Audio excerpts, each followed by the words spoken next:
दत्ता नाणेकर आहेत. आज I am winner परीक्षाचा बक्षीस समारंभ आहे. त्यामध्ये सर्व विद्यार्थ्यांना बक्षिसं भेटली.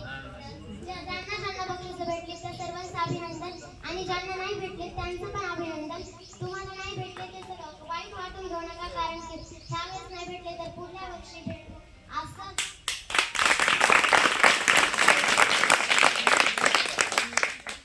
या वर्षीपेक्षा पुढच्या वर्षी तुम्ही जास्त प्रयत्न करा. आम्हाला परीक्षा खूप सोपी गेली. परीक्षांमध्ये 150 प्रश्न होते, त्यापैकी प्रत्येक प्रश्नाला 2 मार्क म्हणजे 360 मार्क होते. आणि इंग्रजी, बुद्धिमत्ता आणि मराठी गणित असे 2 पेपर होते. तर वाघमारे सर आमच्या गावामध्ये आले, त्यांनी आमची परीक्षा घेतली. त्यांचं खूप